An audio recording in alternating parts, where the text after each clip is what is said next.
sent me a video of Brigitte Macron, Macron's wife, face slapping him.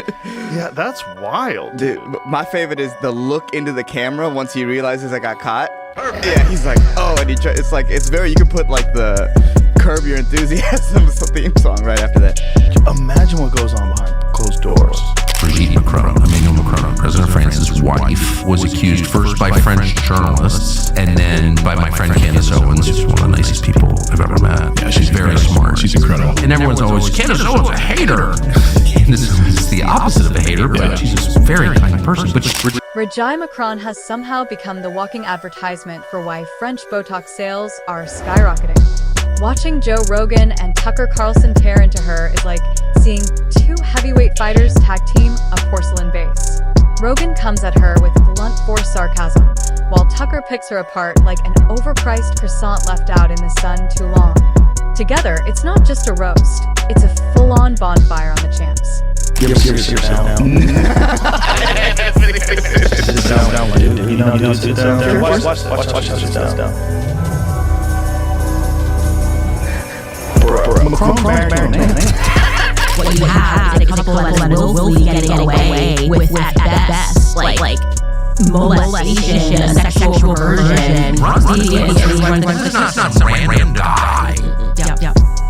And that's not in dispute. No, that's not. It was in dispute. They tried to at first say he was 17. Now she's saying 15. The truth is, Emmanuel was 14. I'll go with 15. That's wrong. Yeah, right. Even to. Yeah. 15. I mean, that's a whole different thing. The entire Macron marriage has always felt like a political stunt straight out of a French soap opera, only instead of real drama, it comes with the kind of plot holes you'd expect from a bad reality show. Rogan wasted no time pointing out that Emmanuel Macron married his teacher, which sounds less like a love story and more like the creepy subplot of a made-for-TV movie no one wants to remember. Tucker, of course, couldn't resist highlighting how the French media treats it as the most romantic tale ever, when in reality, it's the kind of story that makes Americans mutter about arrest records. She comes out and she's like, I will wager my professional credibility on the claim that Macron's wife is actually a man. And I was like,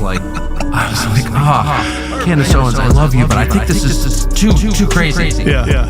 And then it turns out she's right. Yeah. So can you just If you're enjoying this video, make sure to subscribe to the channel and hit the bell icon. Rogan dives into the age gap like it's a UFC fight. Brigitte is 24 years older than Emmanuel, which means that while she was grading his homework, he was still figuring out how to shave. Rogan pointed out that if the roles were reversed and a male teacher did the same thing with a young girl, there would be mass outrage, a Netflix documentary, and probably a criminal trial. But in France, it's celebrated like the Eiffel Tower.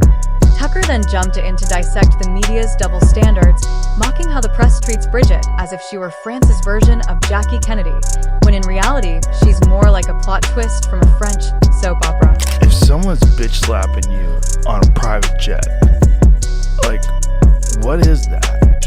Yeah. That's a weird relationship. Well, she was his teacher.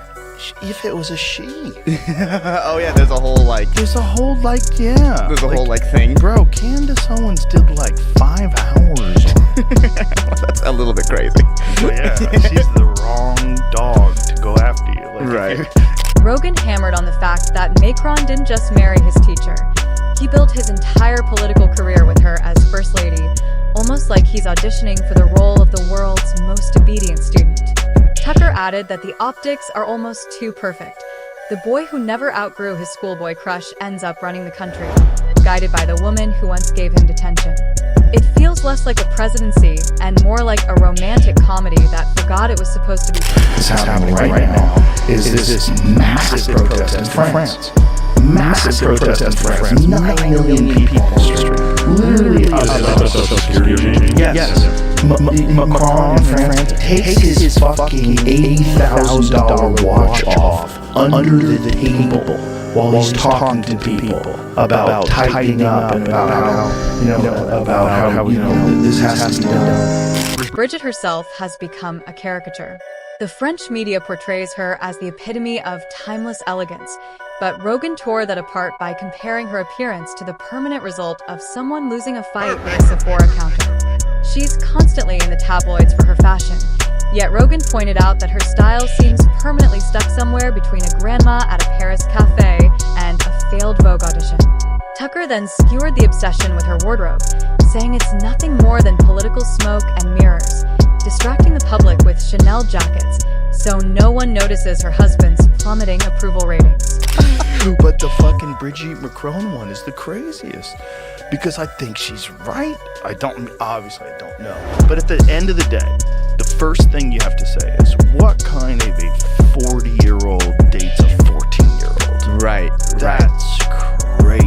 Well, that's the thing. Even if it's a woman and a man. Well, first of all, Kurt Metzger says it's 14. I think the internet says it's 15. Kurt Metzger goes, but it's definitely 14. He was younger than that. The funniest part is how desperately France tries to protect Brigitte's image.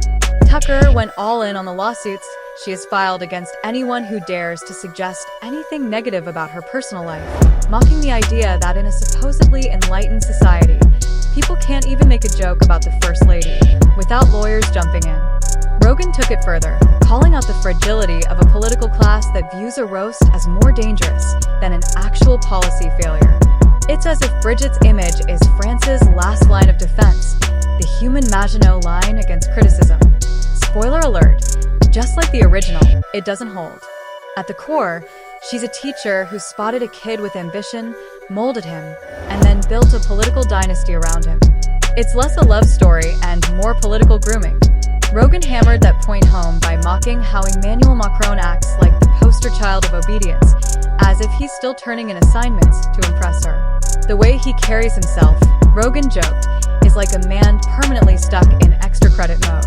I know people who've done every bad thing, and I've never met anybody who's even been accused of that. And you're describing two clusters of people where like tons of people in the internet have been accused of or have in fact committed child molestation. The best part is, for me, that they kind of laugh in your face. They want you to know there's an element that's partially sadistic.